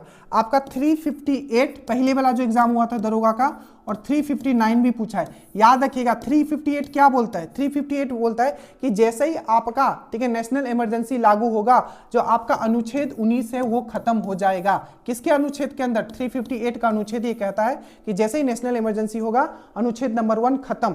359 ये कहता है कि जैसे ही आपका जो नेशनल इमरजेंसी है वो लागू होगा, ठीक है, 20 और 21 को छोड़ के बाकी जितना भी आपका फंडामेंटल राइट है उसको क्या करेगा, आपका जो प्रेसिडेंट है वो समाप्त कर देगा। तो 358, 359 याद रखिएगा, 352, 356, 360 आपको याद ही होगा, ठीक है। एक और पूछा था 267, सबको मैंने बताया था 267 और 266 मैंने बताया था, और 267 मैंने बताया था। एक था आपका कंसोलिडेट फंड, क्या था आपका, कंसोलिडेट फंड, ठीक है, कंसोलिडेट फंड। ये क्या है, 266 क्या है, कंसोलिडेट फंड तो ये आपका आया था, मैंने आपको बताया भी बहुत बार। 266 जो है कंसोलिडेट फंड है, 267 जो है आपका कंटीजेंसी फंड है, कंटीजेंसी फंड। 267 का 1, तो 266 क्या है कंसोलिडेट फंड, 267 क्या है कंटीजेंसी फंड। तो ये 266 वाला आपका पूछा था, ठीक है। फटाफट करेंगे आप, थोड़ा समझ गए होगे, स्टेटमेंट बेस्ड आएगा, आप कर लोगे। उसके बाद पूछा था पार्लियामेंट से, तो पूछा था कि पार्लियामेंट, ठीक है, तो याद रखिएगा पार्लियामेंट का वहां फिर से स्टेटमेंट बनाया हुआ था, याद रखिएगा पार्लियामेंट का 2 भाग होता है, ठीक है। नहीं, भाग अगर पूछे तो 2, कितना भाग, सदन अगर पूछे तो 2, लोकसभा और राज्यसभा 2 सदन होते हैं, और भाग बोलेगा तो 3। इसमें क्या होता है, पार्लियामेंट में प्रेसिडेंट भी होता है, लोकसभा भी होता है, राज्यसभा भी, तो भाग इनके 3 है और सदन इसके 2 है, याद रखिएगा। और ये भी याद रखिएगा जो प्रेसिडेंट होता है, ठीक है, जो प्रेसिडेंट होता है, एलिजिबिलिटी का अगर हम लोग बात करें तो लोकसभा के मेंबर बनने के लायक होना चाहिए, बट वहां याद रखिएगा वो किसी भी सदन का मेंबर नहीं होता है, ये भी चीज याद रखिएगा। तो इस टाइप का स्टेटमेंट बेंच बनाया हुआ था। एक पूरा था कि एक रामधारी सिंह दिनकर पे 2 पूछा हुआ था। एक तो पूछा था कि इनको जो साहित्य अकेडमी अवार्ड जो मिला था किसके लिए मिला था, तो उर्वशी के लिए मिला था, पहला क्वेश्चन ये था। दूसरा पूछा था किसको राष्ट्र कवि के नाम से जाना जाता है, जो कि बिहार से है, तो रामधारी सिंह दिनकर, ठीक है। तो ये क्वेश्चन था।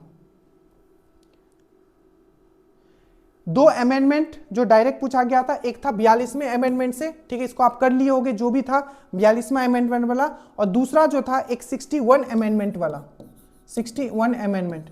और ये 42वां वाला से पिछला वाला भी दरोगा में पूछा गया था, क्योंकि आपको पता है 5 ऐसे सब्जेक्ट, ठीक है, जो कि स्टेट लिस्ट से, राज्य सूची से निकाल के समवर्ती सूची में जो डाल दिया गया था, जैसे कि आपका उसमें ऑप्शन में दिया हुआ था आपका जो नाप तोल हो गया, ठीक है, उसके बाद आपका एजुकेशन हो गया, उसके बाद फॉरेस्ट हो गया, तो ये सब कौन से अमेंडमेंट के द्वारा, तो 42वां, ये पहले वाला क्वेश्चन बता रहा हूं, और अभी वाला तो आपने कर लिया होगा। और 61 अमेंडमेंट भी दिया हुआ था। इससे क्या हुआ था, तो वोटिंग का जो एज है उसको कम किया गया था, 21 से 18 किया गया था, ये चीज याद रखिएगा। लोकसभा और विधानसभा में जो वोटिंग का एज है जो कम किया गया था, तो एक 61 अमेंडमेंट पे था और एक आपका 42वें अमेंडमेंट पे था। एक था आपको मिलान करने के लिए आया हुआ था, ठीक है, मिलान करने के लिए, जैसे कि संताल रिवोल्यूशन कब हुआ था, सन्यासी रिवोल्यूशन कब हुआ था, तो इसे मिलान करने के लिए था, आपने ये कर लिया होगा। एक वाइस प्रेसिडेंट पे भी क्वेश्चंस था, तो वाइस प्रेसिडेंट का क्या होता है, पोस्ट के बारे में किस में बताया गया, 63 में, ठीक है, पोस्ट के बारे में 63 में बताया गया है, ठीक है। और ये क्या होंगे, पदेन अध्यक्ष होंगे किसका, आपका राज्यसभा का, वो 64 में बताया गया। और 65 में क्या बताया गया है कि टेम्पोररी एज ए प्रेसिडेंट ये काम कर सकते हैं, ठीक है, जब प्रेसिडेंट नहीं होगा, अनुच्छेद नंबर 65 में बताया गया। और हटाने का जो इनको प्रक्रिया है वो 67B में बताया गया। कौन कौन इनके इलेक्शन में पार्टिसिपेट करते हैं, तो जब इनका इलेक्शन होता है तो लोकसभा और राज्यसभा के जितने भी मेंबर है, चाहे इलेक्टेड है चाहे नॉमिनेटेड, सब उनके लिए वोटिंग करते हैं, याद रखेगा। और हटाया जो जाता है हमेशा याद रखेगा राज्यसभा का रेजोल्यूशन के द्वारा, प्रस्ताव के द्वारा ही हटाया जाता है, और सिंपल मेजोरिटी से उनको लोकसभा में भी पास करवा दिया जाना चाहिए, ठीक है, ये था।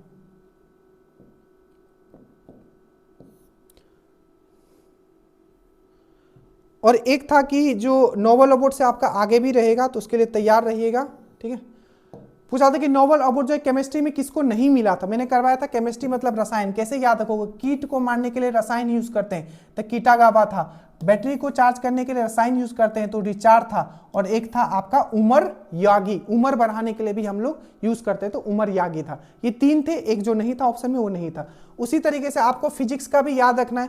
फिजिक्स का मैंने कैसे याद करवाया था, याद करो फिजिक्स का, फिजिक्स मतलब क्या, फिजिक बनाना, किसके जैसा फिजिक बनाना, तो आपको जॉन सिन्हा का जैसा, तो ऐसा फिजिक बनाऊंगा कि जॉन सिन्हा का जैसा, मिसाल होगा, तो मिसाल है, मिसाल, मिसाल से मिसाल मैंने कर दिया था, जॉन यहां भी आ रहा है, जॉन यहां भी आ रहा है, तो मिसाल देवव्रत, ठीक है, उसके बाद जॉन एम मार्टिन्स, उसके बाद जॉन क्लार्क, याद रखिएगा, ये आपका फिजिक्स का है। मेडिसिन मतलब चिकित्सा, चिकित्सा, M for medicine, M for Mary, ठीक है। और चिकित्सा अगर आपको सही रखना है तो कोई फ्राई चीज नहीं खाना है, ठीक है, तो ये हो गया मेरी, फ्राइड, रैमसेडेल और सिम्पसन सागागुची, ये याद रखिएगा, ठीक है। तो ये मेडिसिन का हो गया, फिजिक्स का हो गया। बाकी आपको याद ही होगा साहित्य में किसको मिला है, तो लेज़लो को मिला है, लेज़लो को, हंगरी के लेज़लो को मिला है। और आपका कौन सा, आपका जो लिटरेचर वाला है, साहित्य वाला है, वो किसको मिला है, तो आपको याद रखेगा मारिया कोरिनो को मिला है, जो कि वेनेजुला की है, ठीक है। उसके बाद था कि आपका कोई चीज छूटा तो नहीं है, ठीक है, चलिए। उसके बाद था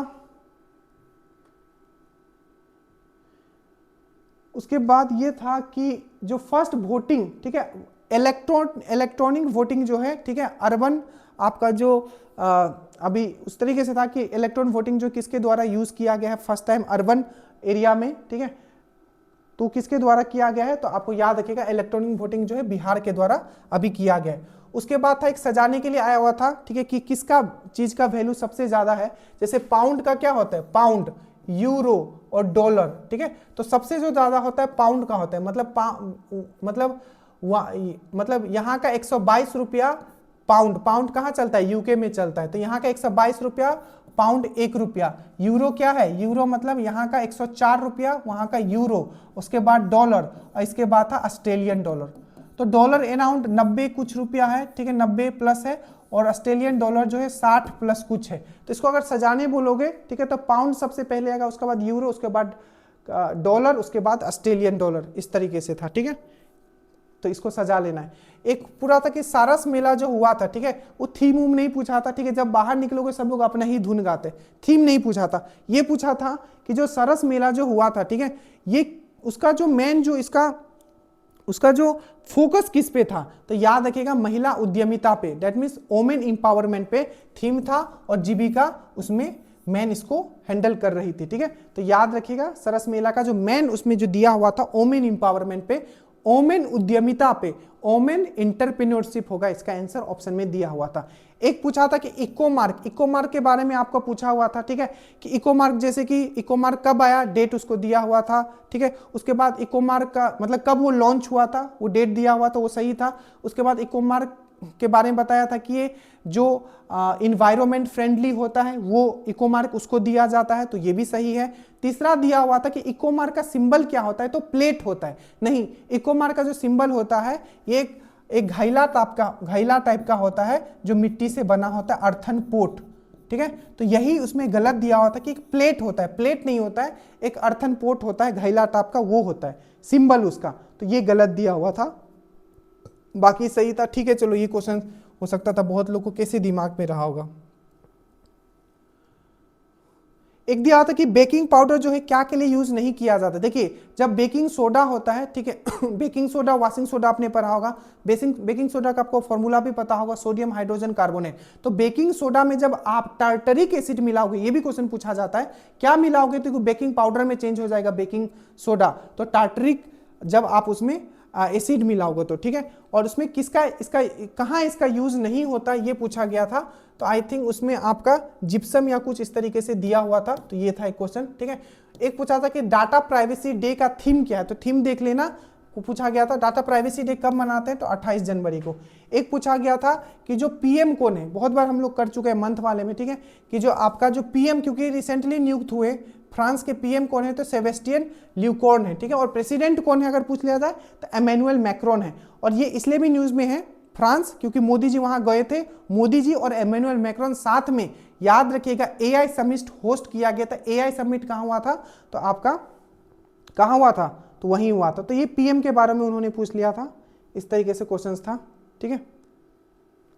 ये मैंने बता दिया, 2 क्वेश्चंस था डिंग लेरेन से, ठीक है। एक तो डिंग लेरेन को उन्होंने हराया था, दूसरा कहां हुआ था 2024 वाला फिडे, तो सिंगापुर में। इस बार कहां हो रहा है, तो आपका गोवा में हो रहा है। जीता कौन है, तो जावोखिर, ठीक है, जावोखिर जो कि उज्बेकिस्तान के, याद रखिएगा।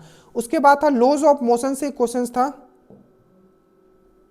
लॉज ऑफ मोशन से क्वेश्चंस था, ठीक है, लॉज ऑफ मोशन से क्वेश्चंस था, ठीक है। तो फर्स्ट लॉ क्या बताता है, सेकंड लॉ क्या बताता है, थर्ड लॉ क्या बताता है, तो इसी पे था, आप कर लिए हो गया, ठीक है।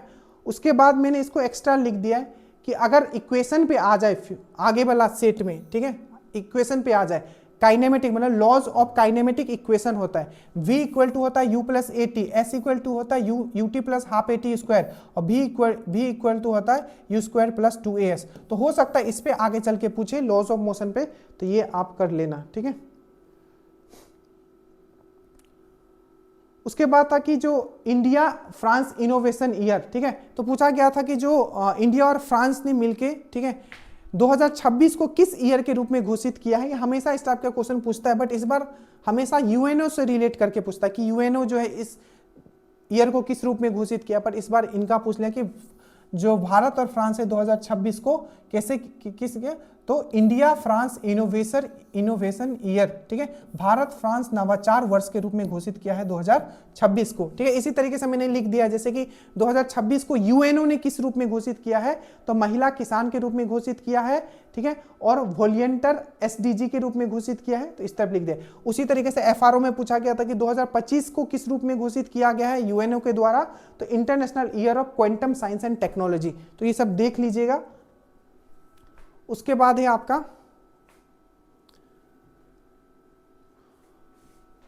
उसके बाद उर्वशी वाला मैंने बता ही दिया, साहित्य अकेडमी अवार्ड जो उनको मिला था, ठीक है, और रामधारी सिद्धिनकर के लिए पूछा गया था कौन जिनको राष्ट्र कवि बोला जाता है, और उर्वशी के लिए उनको अवार्ड मिला था, ये वाला एक पूछा गया था। एक था आपका आर्टिकल 109 पे सिंपल पूछा हुआ था कि जो आर्टिकल 109 है इसमें क्या बताया गया है, तो सबसे पहला स्टेटमेंट दिया हुआ था कि इसमें प्रोसीजर ऑफ मनी बिल बताया गया, बिल्कुल बताया गया। इसमें क्या क्या बताया गया, प्रोसीजर ऑफ मनी बिल, धन विधेयक क्या प्रोसीजर के बारे में बताया गया है। क्या बताया गया कि ये सिर्फ लोकसभा में आएगा सबसे पहले, बिल्कुल सही है पहला स्टेटमेंट। दूसरा स्टेटमेंट ये दिया हुआ था कि आपको मनी बिल को लेके, ठीक है, राज्यसभा के पास ज्यादा पावर नहीं होता है, रेस्ट्रिक्ट पावर होता है। दोनों स्टेटमेंट सही है, इसका याद रखिएगा जो दिया हुआ था। मैथ्स पे नहीं जा रहा हूं, ठीक है, मैथ्स का हम देखेंगे बाद में, बट जो बोला गया था वही था, ठीक है। थोड़ा तो आपको मैथ्स, अगर आप मेंसुरेशन जैसे कि फॉर्मूला आपको पता होना चाहिए मेंसुरेशन का, अरे पता होना चाहिए, मैंने 2 वीडियो में डाल दूंगा आज रात को, ठीक है, देख लेना, जो बिहार पुलिस के लिए मैंने बनाया था, सब कवर हो जाएगा उसमें। एक था कि उबुंटू पूछा गया था इसमें कौन सा ओपन सोर्स सॉफ्टवेयर है, तो उबुंटू जो है बेसिकली विंडोज जैसा होता है, बट विंडोज के आपको खरीदना पड़ता है, आप उसको सोर्स को उसका चेंज नहीं कर सकते हो, उसका मतलब उसका कोडिंग को, बट जो उबुंटू है इसको कर सकते हो, ठीक है। हमने इवन यूज भी किया है, MS DOS की तरीके से पहले खुलता है, तो Ubuntu is a free open source software, वहां में दिया हुआ था, ठीक है, कि कौन सा ओपन सोर्स सॉफ्टवेयर है, ठीक है। ये हमने एक्सप्लेन कर दिया आपको, वो अल्फा वाला। एक था कि एंडोप्लाज्मिक रेटिकुलम का, ये भी स्टेटमेंट बेस्ड था थोड़ा थोड़ा बना के, कि एंडोप्लाज्मिक रेटिकुलम का काम क्या होता है। देखो एंडोप्लाज्मिक रेटिकुलम 2 तरीके का होता है, एक होता है हार्ड सरफेस वाला, एक होता है मुलायम। तो जो मुलायम वाला सरफेस होता है उससे फैट और कार्बोहाइड्रेट का संश्लेषण होता है, और जो खुरदुरा वाला जो होता है उस पर राइबोसोम होता है, तो वो प्रोटीन का सिंथेसिस करता है। आपने कर लिया होगा, आपको स्टेटमेंट बेस में। उसके बाद था कि स्टार्टअप, ठीक है, 2023 का पूछा था ये, आई थिंक 2019 का, हाँ 2019 का पूछा था कि जो स्टार्टअप सबसे मतलब स्टार्टअप इंडेक्स में टॉप पे कौन है 2019 वाला, तो तब उसमें ऑप्शन में गुजरात दिया होता। बट अभी अगर देखा जाए कि स्टार्टअप सबसे ज्यादा कहाँ हो रहा है, तो महाराष्ट्र में, तो 2019 वाला पूछा था वो गुजरात होगा, ठीक है। उसके बाद था कि विक्रम बत्रा, ठीक है, विक्रम बत्रा को परमवीर चक्र मिला था, ठीक है, तो पूछा गया था कि उनको मरने के बाद कौन सा अवार्ड मिला था 1999 में, तो ये ऑप्शन में था आपका, याद रखिएगा, परमवीर चक्र इनको मिला था, ठीक है। उसके बाद है आपका थर्ड 5 ईयर प्लान जो था किस पे बेस्ड था, तो गॉडगिल मॉडल पे था, ठीक है। गांधी जी को आपको बिहार में किसने बुलाया था, तो राम प्रसाद शुक्ल थे। थोड़ा थोड़ा स्टेटमेंट वहां आ सकता है, तो घबराइएगा नहीं, ठीक है, सबको स्टेटमेंट में लिखना पॉसिबल नहीं था, और जो पेपर वायरल हो रहा है उसको करवाना भी सही नहीं है, ठीक है। ऐसे अभी तो सब लोग करवा ही देंगे। थर्ड ईयर पैबलो हो गया। और पूछा था कि 91st ग्रांड मास्टर से था, ठीक है, 91st ग्रांड मास्टर कौन बने हैं, तो राहुल VS। 88 नंबर के कौन थे, तो आपके 88 नंबर के कौन थे, जल्दी से याद करो, तो 88 नंबर के जो थे आपके, वो था जो अभी जीती है ना आपका दिव्या देशमुख 88 नंबर का, 89 नंबर का आपका राहुल कृष्णन, ठीक है, और उसके बाद आपका 89 नंबर हो गए। 90 के कौन थे, इलाम पर्थी, और 91 जो सबसे लेटेस्ट राहुल VS, याद रखिएगा। आर्टिकल 266 से पूछा गया था संकेत नीति, मैंने बता दिया, 266 में कंसोलिडेटेड फंड है, 267 में आपका कंटीजेंसी फंड है, ठीक है। First non Congress CM of Bihar, इस तरीके से शायद एक क्वेश्चन था, ठीक है, महामाया प्रसाद, ठीक है। सर्कुलर वाला मैंने आपको बता दिया, ये वाला साइंस का क्वेश्चन था, ठीक है। बरौनी वाला भी ये सब चीज मैंने बता दिया। थर्मल पावर प्लांट वाला, रिमेंबर वाला बात, हल्ला मोदी, ये क्वेश्चन आया था कि हल्ला मोदी कहां ऑर्गेनाइज किया है, तो कुवैत में। कुवैत का कैपिटल क्या है आपका, कुवैत सिटी, ठीक है, याद रखिएगा। और वहां का करेंसी क्या है, तो दिनार है, याद रखिएगा। ये सब मैंने आपको करवा दिया। एक क्वेश्चन था कि जरवा जनजाति आपको कहां मिलता है, तो मैंने आपको बताया अंडमान एंड निकोबर। तो निकोबर में याद रखोगे निकाल, सैम्पियन निकाल, तो सैम्पियन जो है आपका निकोबर में है, बाकी आपका ओंग हो गया, जारवा हो गया, सेंटेलिस हो गया, ये अंडमान में है, ठीक है। तो इसको आपको कर लेना है। उसके बाद है प्रोजेक्ट वर्षा। देखो ये क्वेश्चन इस तरीके से था, ऑप्शन में दिया होता कि कौन सा ऐसा परमाणु युक्त पनडब्बी रेडी है जो 2026 में कमीशन किया जाएगा, तो वो है वर्षा, इस तरीके से ऑप्शन में दिया हुआ था, ठीक है। एक पॉलीमर से था, एक फोटोसिंथेसिस से था, ठीक है। और एक क्वेश्चन था कि जो रिटायर्ड जज जो होते, फोटोसिंथेसिस का जो मैंने इक्वेशन आपको बताया वो पक्का पढ़ के जाना।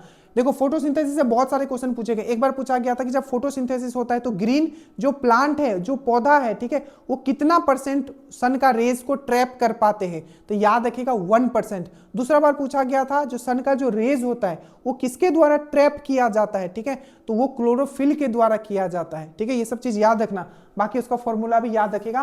पॉलीमर से बहुत सारे क्वेश्चन पूछे जाते हैं, हर साल पूछे गए हैं, ठीक है। बहुलक के द्वारा, जैसे कि पहले साल क्या पूछा गया था, हम पहले वाला भी याद करवा दें, 1275 में पूछा गया कि नाइलन 6 जो है किस प्रक्रिया द्वारा उसको बनाया जाता है, तो नाइलन 6 का जो मोनोमर होता है उसको हम लोग बोलते हैं कैप्रोलैक्टम, ठीक है। और जो बनाया जाता है वो किससे बनाया जाता है, सघन विधि के द्वारा, कंडेंसेशन मेथड के द्वारा। नाइलन 6 बोले या नाइलन 66 बोले, दोनों कंडेंसेशन मेथड के द्वारा बनाया जाता है। नाइलन 6 का जो है कैप्रोलैक्टम है मोनोमर, और नाइलन 66 का adipic acid plus hexamethylene diamine, hexamethylene diamine plus adipic acid मिलाओगे तब आपका बनेगा आपका नाइलन 66, ठीक है।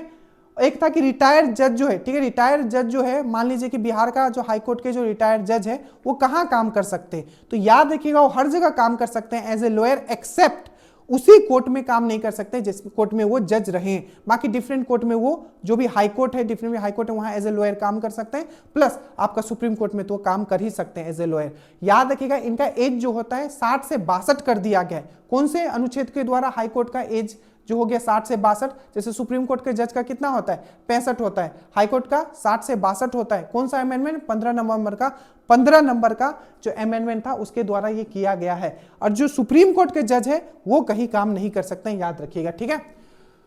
ये हो गया संविधान संशोधन, मैंने बता दिया था। जो सेवानिवृत्ति के बाद ये हो गया।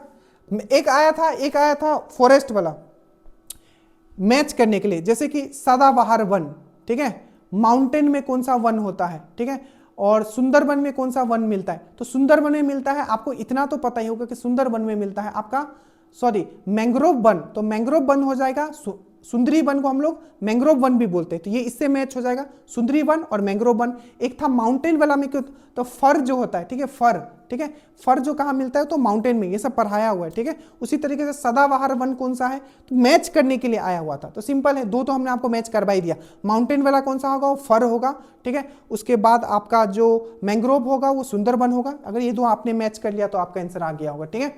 उसके बाद है, ये मैंने करवा दिया कि डोंकी के ऊपर कुछ रखा हुआ है, ठीक है, नबार्ड वाला मैंने आपको करवा दिया, ठीक है। लाइजोसोम से था, एक था, ठीक है, एक पोजीशन ऑफ इंडिया से था, ठीक है। 4 स्टेटमेंट दिए हुए, तो पूछा था कि इसमें से कौन सा गलत है, तो उसमें जो दिया हुआ था कि कौन सा, इस तरीके से कि कौन सा उसमें गलत है, एग्जैक्टली मुझे याद नहीं आ रहा है। जैसे कि इंडिया का जो रैंकिंग है, ठीक है, एरिया वाइज देखा जाए तो 8वां नंबर दिया हुआ था, तो वो तो गलत ही है, ठीक है। उसको एक बार और दिया हुआ था कि जो इंडिया का जो पूरा एरिया है वो 10% है, तो वो भी गलत है, क्योंकि इंडिया का पूरा जो एरिया है वो 2.4% है, तो वो भी गलत है। और 2 उसमें कोई और ऑप्शन दिया हुआ था, मुझे याद नहीं आ रहा है, पर ये 2 तो गलत हो गया। पहला 7वें नंबर पे है, ठीक है, और आपका 2.4% है, तो उसमें 10% दिया होता, तो ये दोनों गलत हो गया, एलिमिनेट कर लेना था, ठीक है। और एक तीसरा दिया हुआ था कि इन दोनों का डिफरेंस दिया होता है, जैसे जो लंबाई है 32-14 है और चौड़ाई जो है 29-33 है, तो इन दोनों को माइनस करके जो आएगा, ये अगर आपको याद होगा तभी वहां कर पाओगे, ठीक है। तो ये चीज ये भी दिया होता, 2 वो गलत हो गया और कुछ दिया हुआ था। एक था मैक्रो, मैक्रो क्या है, तो कंप्यूटर में एक प्रोग्राम में यूज किया जाता है, ये था। उसके बाद है आपका, उसके बाद है यूकारियोटिक प्रोकारियोटिक का डिफरेंस दिया होता है। तो यूकारियोटिक में क्या क्या आता है, सिंपल सी बात है, यूकारियोटिक में क्या आता है, सिर्फ 2 चीज याद रखिएगा, एक है बैक्टीरिया, दूसरा है आपका अर्किया। ये दो ही है जो इसमें आते हैं, बाकी जितने भी आपके जो जीव होंगे वो प्रोकार्योटिक में आएंगे, बैक्टीरिया में दो बस याद रखना है, ये दोनों, ठीक है। उसके बाद प्रोजेक्ट वर्षा मैंने बता दिया, मेंडल के एक्सपेरिमेंट पे आया था, तो मेंडल का एक्सपेरिमेंट मैं पहले भी करवा चुका हूं, आया हुआ है, फिर आया। मेंडल ने जो एक्सपेरिमेंट किया था वो मटर पे किया था पहला। दूसरा आपको याद रखना है, उसने 7 कैरेक्टर लिया था। सबसे पहले लिया था उसका जो बीज होगा, तो बीज का शेप और बीज का कलर, ये 2 हो गया। फिर से फल जो होगा, फल का शेप और फल का डिजाइन, कितना हो गया, 4 हो गया। उसके बाद जो आपका फ्लावर होगा उसका कलर और वो कहाँ होगा, ठीक है, किस जगह पे खिलेगा, ये क्या हो गया 6। और एक था आपका उसका साइज क्या होगा प्लांट का, 7। प्लस उसका याद रखिएगा लॉ ऑफ सेग्रीगेशन भी याद रखिएगा, लॉ ऑफ एसर्टम भी पढ़ के जाइएगा, ठीक है। फिर से जीनोटाइप फिनोटाइप क्या होता है ये सब करके जाइएगा, एक क्वेश्चन इससे था, बाकी जो किए होंगे उनको पता होगा। हल्ला बोल मैंने करवा दिया। एक था कि बिरसा मुंडा पे था इसका बर्थ एनिवर्सरी, से स्टेटमेंट इस तरीके से बनाया हुआ था कि बिरसा मुंडा का जो हम लोग जनजातीय दिवस जो मनाना शुरू किए हैं वो 15 ये आपका 2024 से किए हैं, तो ये बिल्कुल सही है। दूसरा उसमें दिया हुआ था कि जो इस बार जो मनाया गया 150वां मनाया गया उनका वर्षगांठ, बिल्कुल। और आपको पता है सरायकेला जो आपका दिल्ली है वहां में उनका स्टेच्यू भी लगाया गया है, तो बिल्कुल 2 पर। एक स्टेटमेंट था कि वो किस चीज के लिए जाने जाते हैं, तो शांति के खोज के लिए। मुझे लगता है वही बला गलती है और वही गलती है, याद रखिएगा, ठीक है। एक था जल जीवन हरियाली जो है किसके द्वारा लॉन्च किया गया, बिहार का कौन सा गवर्नमेंट, तो ग्रामीण विकास विभाग, ठीक है। बाकी मेंसुरेशन से था, ठीक है, मेंसुरेशन से क्वेश्चंस था, हिंदी से था, मैंने करवा दिया, इंग्लिश से था। 20 क्वेश्चंस तो ऐसे ही थे, हिंदी इंग्लिश, उसके बाद मैथ्स, ठीक है। सबसे बड़ा ये हुआ कि इसमें हिस्ट्री के क्वेश्चंस नहीं दिखे हैं, ठीक है, हिस्ट्री के, और आपका वर्ल्ड हिस्ट्री भी गायब है। खैर वर्ल्ड ज्योग्राफी से तो खैर आजकल आ ही नहीं रहा है, बिहार से भी ज्यादा क्वेश्चंस नहीं था। देखते हैं आगे का पेपर कैसा होता है। ये शिफ्ट 1 था, शिफ्ट 2 का हम देखेंगे, कल एनालिसिस करने की पूरी कोशिश करेंगे, ठीक है। सो कैसा लगा जरूर बताइएगा। हो सकता है इधर 1-2 क्वेश्चन इधर, क्योंकि सब पॉसिबल नहीं कि दिमाग में याद करके रखा जा सके, बट इतने क्वेश्चंस करवा दिए गए हैं कि अगर आपका स्कोर 65 है, मैं जनरल का बात कर रहा हूँ, 65 से 67 68, ठीक है, आपने इतना आप काट के इतना आ रहा है तो आप काट के आ ही जाएगा, ठीक है, क्योंकि नेगेटिव मार्क बहुत कम है। तो अगर आपने इतना भी स्कोर किया है, जिनका 70 है बहुत ही डिसेंट स्कोर है, ठीक है। बाकी आपका 65 66 67 68 बहुत अच्छा स्कोर है, हो जाएगा। 36,000 रिजल्ट आने वाला है, ठीक है। 1275, और इतने जो हुए ना, फीस कम होने का एक सबसे बड़ा कारण मुझे जहां तक लगता है, क्योंकि पहले इतना कभी नहीं, सीधा इतना डबल कैसे हो गया, 1-2 लाख बढ़ सकता था, 7 से 8 लाख 9 लाख हो जाता, ठीक है, बहुत बढ़ गया। तो एकदम घबराइए नहीं, आपने पढ़ा है आपका होगा। So thank you so much, बहुत मेहनत किया गया था इसके लिए, तो सबका लाइक कमेंट जरूर आना चाहिए। जय हिंद।